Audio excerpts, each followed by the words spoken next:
Well, hello. I'm sitting in my home office and recording some stuff for online courses and programs that I have. Um, anyway, I was like thinking about something that I saw Glennon Doyle talking about yesterday.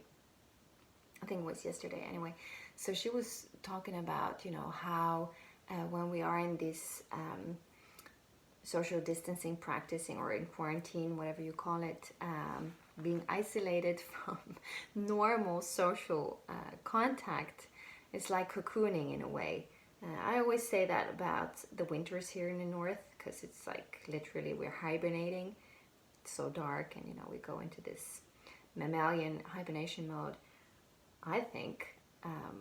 Anyway, so about cocooning and how that's actually a way of contemplating and even going into grief mode for, how we're used to living our life, our everyday life, with, socializing on a normal level.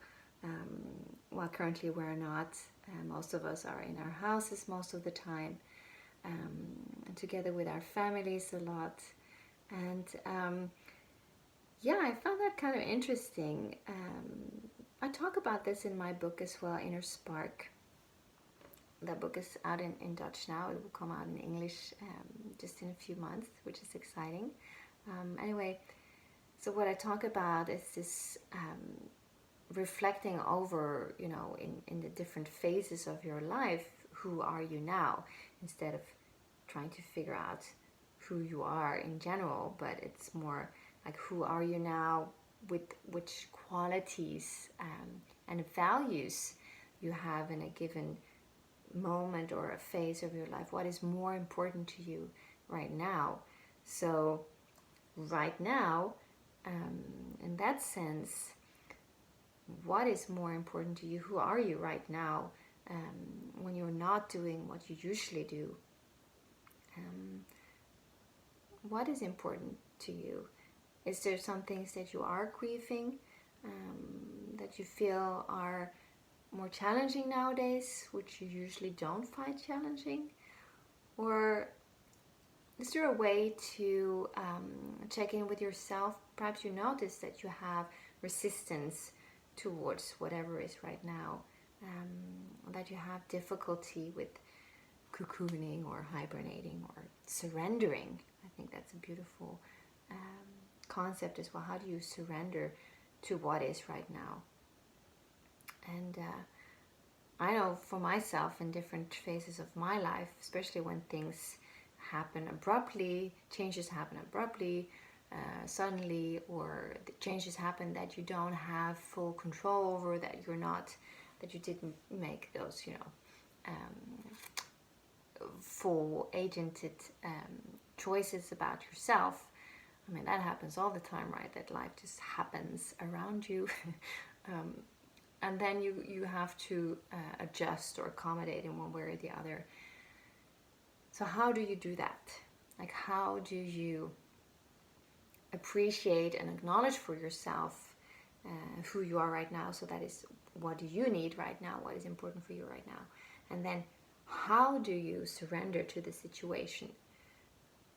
Do you feel this defensiveness or resistance being very present, or are you able to lean back more and just kind of wait it all out? In my book, I talk about these things as well, in the sense of I call it the well-being prescriptions. One of the first ones, or the second one actually, it's patience. So how to stay patient in a situation you feel uncomfortable with or feel you don't have full control or agency over.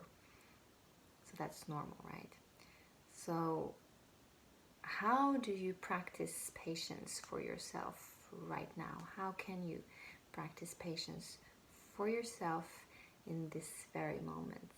And I think that's the key element in how to surrender to the status quo right now. Just like being wherever you're at, cocooning in the way you find that useful. See it as an opportunity to get in touch with these aspects of who you are right now, what you need, and how are you being with yourself in this very moment.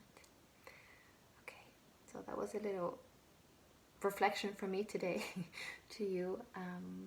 I hope you're all good and stay safe and stay healthy.